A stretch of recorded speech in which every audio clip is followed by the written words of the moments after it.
Hello friends, അങ്ങനെ മഹാലക്ഷ്മി സീരിയലിൻ്റെ ഏറ്റവും പുതിയ എപ്പിസോഡ് പുറത്തു വന്നിട്ടുണ്ട്. മാർക്കോ അങ്ങനെ നമ്മുടെ വാവദേവനെയും മകനെയും കൂടെ കാണാൻ വേണ്ടി ഹോസ്പിറ്റലിലേക്ക് എത്തിയിരിക്കുകയാണ്. അവിടെ വെച്ച് തോമസ് വൈദ്യനെ കാണുന്നുണ്ട്. വൈദ്യൻ പറയുന്നുണ്ട്, മാർക്കോ വന്നതൊക്കെ നന്നായി, പക്ഷേ അവരെല്ലാവരും ഇവിടുന്ന് പോയി എന്നുള്ള കാര്യമൊക്കെ പറയുന്നുണ്ട്. അതിനുശേഷം തോമസ് വൈദ്യൻ്റെ വൈദ്യനായിട്ട് നിൽക്കാൻ വേണ്ടി വരുമോ എന്നുള്ള കാര്യങ്ങളൊക്കെ ചോദിക്കുന്നുണ്ട്. അപ്പോൾ പറയുന്നുണ്ട്, ഞാൻ എന്തായാലും വരാമെന്നൊക്കെ പറയുന്നുണ്ട്. പിന്നെ എന്തെങ്കിലും എനിക്ക് അത്യാവശ്യമുള്ള സമയത്ത് വേറെ ആരെങ്കിലും വിടാമെന്നുള്ള കാര്യമൊക്കെ പറഞ്ഞിട്ട് മാർക്കോയെ അവിടുന്ന് പോകുന്നുണ്ട്. പോകുന്നത് വേറെ എങ്ങോട്ടുമല്ല, നേരെ പോകുന്നത് നമ്മുടെ വാവദേവൻ്റെ വീട്ടിലേക്കാണ്. വാവദേവനെയും മകനെയും കാണാൻ വേണ്ടിയാണ് അങ്ങോട്ട് പോകുന്നത്. നേരെ അങ്ങനെ മാർക്കോ ചെല്ലുന്നത് വാവദേവൻ്റെ വീട്ടിലേക്കാണ്. വാവദേവൻ്റെ വീട്ടിൽ ചെന്ന് ബെല്ലടിക്കുമ്പോൾ വാതിൽ വന്ന് തുറക്കുന്നത് വാവദേവൻ്റെ മകളാണ്. മകൾ എന്നോട് ചോദിക്കുന്നുണ്ട്, എവിടെ നിൻ്റെ ചേട്ടൻ മോളിൽ കിടക്കുന്നുണ്ടെന്നും അച്ഛൻ പുറത്ത് പോയേക്കുവാന്ന് മകൾ പറയുന്നുണ്ട്. ഈ സമയം തന്നെ മാർക്കോ അങ്ങോട്ട് പോകുന്നുണ്ട്. അപ്പോഴത്തേക്കും ഈ സമയത്ത് തന്നെ വാവദേവൻ്റെ ഭാര്യ വന്നിട്ട് മാർക്കോവിനോട് പറയുന്നുണ്ട്, അയ്യോ എൻ്റെ മോനൊന്നും ചെയ്യരുതെന്നൊക്കെ പറയുന്നുണ്ട്. ഞാനിങ്ങനെ തളർന്ന് കിടക്കുന്നവരൊന്നും ചെയ്യില്ല എന്ന് പറഞ്ഞുകൊണ്ട് മാർക്കോ മുകളിലേക്ക് തന്നെ കയറി പോകുന്നുണ്ട്. അതിനുശേഷം വാവദേവൻ്റെ മകൻ കടക്കുന്നോടത്ത് എന്നതിന് ശേഷം ചങ്കത്ത് കാല് വെച്ചുകൊണ്ടാണ് മാർക്കോ സംസാരിക്കുന്നത്. നീ നോർമലായി വരുവാണെന്ന് എനിക്കറിയാം, നിൻ്റെ പഴയ തരികിട പരിപാടികൾ എന്തെങ്കിലും ഇറക്കിക്കഴിഞ്ഞാൽ നിന്നെ ഞാൻ കൊന്നുകളയും എന്നൊക്കെ പറയുന്നുണ്ട്.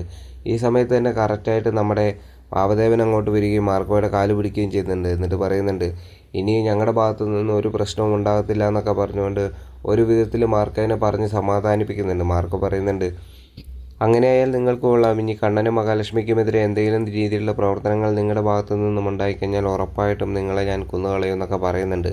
ഈ സമയത്തെല്ലാം രണ്ട് കൈയും കൂപ്പി അവിടെ നിൽക്കുകയാണ് നമ്മുടെ വാവദേവനും ഭാര്യയും. അതിനുശേഷം കാണിക്കുന്നത് കണ്ണനെ മഹാലക്ഷ്മിനെയൊക്കെയാണ്. ഈ സമയത്ത് തന്നെ കരുണ അങ്ങോട്ട് വരുന്നുണ്ട്. കരുണ വളരെയധികം ദേഷ്യത്തോടെയാണ് വരുന്നത്. ഇവരെല്ലാം ഇങ്ങനെ സന്തോഷത്തോടെ ഇരിക്കുന്ന കണ്ട് തന്നെ ദേഷ്യമാണ്. എന്നിട്ട് വന്നിട്ട് ചോദിക്കുന്നുണ്ട്, കുഞ്ഞിനെ ഞാനൊന്ന് എടുത്തോട്ടെ എന്ന് ചോദിക്കുന്നുണ്ട്.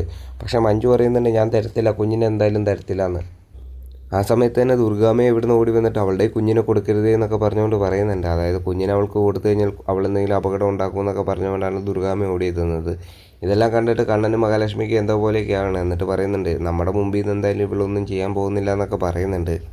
പക്ഷേ മഞ്ജു പറയുന്നുണ്ട്, അതൊന്നും വേണ്ട, ഇവളുടെ കുഞ്ഞിനെയൊന്നും കൊടുക്കേണ്ട ആവശ്യമില്ല എന്ന് പറഞ്ഞുകൊണ്ട് മഞ്ജു വളരെ സ്ട്രോങ് ആയിട്ട് തന്നെ തടുക്കുന്നുണ്ട്. പക്ഷേ മഹാലക്ഷ്മിക്കും കണ്ണനും കൊടുക്കുന്നതിൽ വലിയ വിരോധമൊന്നും ഇല്ലായിരുന്നു. പക്ഷേ മഞ്ജു സമ്മതിക്കുന്നില്ല. മഞ്ജുവും അതേപോലെ തന്നെ അമ്മയും സമ്മതിക്കുന്നില്ല. ഈ കുഞ്ഞിനെ തന്നെയാണ് ഇവൾ ഈ സ്റ്റെപ്പിൻ്റെ മുകളിൽ നിന്നും തള്ളിയിട്ട് കൊല്ലാൻ നോക്കിയെന്നൊക്കെ പറയുന്നുണ്ട്. പഴയ കാര്യങ്ങളൊക്കെ പറയുന്നുണ്ട്. ഇതെല്ലാം കേട്ടിട്ട് നമ്മുടെ കരുണയാണെങ്കിൽ മുകളിലേക്ക് പോകുന്നുണ്ട്. അങ്ങനെ മുകളിലെത്തിയ കരുണ നമ്മുടെ ഉണ്ണിയുടെ അടുത്ത് ചെല്ലുകയാണ്. എന്നിട്ട് ഉണ്ണീനോട് പറയുന്നുണ്ട്, ഞാൻ ആ കുഞ്ഞിനെ ഒന്ന് എടുക്കാൻ ചോദിച്ചിട്ട് അവർ തന്നില്ല, ഞാൻ കുറച്ച് നന്നായെന്ന് തെളിയിക്കാൻ വേണ്ടി ചോദിച്ചാണ്, പക്ഷേ അവർ തന്നില്ല എന്നൊക്കെ പറഞ്ഞുകൊണ്ട് ഉണ്ണീനോട് പരിഭവം പറയുന്നുണ്ട്. എന്നിട്ട് ഉണ്ണിയുമായിട്ട് ചെറിയ വഴക്കൊക്കെ ഉണ്ടാക്കുന്നുണ്ട് അവിടെ ഇരുന്നുകൊണ്ട്. ഉണ്ണി പറയുന്നുണ്ട്, അവർ വല്ല എന്നെ ഇവിടുന്ന് ഇറക്കി വിട്ട് കഴിഞ്ഞാൽ ഇനി നിൻ്റെ ചിലവും കൂടി ഞാൻ എടുക്കേണ്ടി വരുമല്ലോ എന്നൊക്കെ പറയുന്നുണ്ട്. അങ്ങനെ ഇവർ രണ്ടുപേരും കൂടെ മുകളിൽ ഇരുന്ന് വഴക്കുണ്ടാക്കിക്കൊണ്ടിരിക്കുകയാണ്. അതോടുകൂടി ഇന്നത്തെ എപ്പിസോഡ് കഴിയുകയാണ്. വീഡിയോ ഇഷ്ടപ്പെട്ട് കഴിഞ്ഞാൽ ലൈക്ക് ചെയ്യാനും ഷെയർ ചെയ്യാനും മറക്കണ്ട. ഒപ്പം തന്നെ നമ്മുടെ ചാനൽ ഒന്ന് സബ്സ്ക്രൈബ് ചെയ്യാനും. അടുത്തൊരു വീഡിയോ കാണാം. അതുവരെയും ബൈ.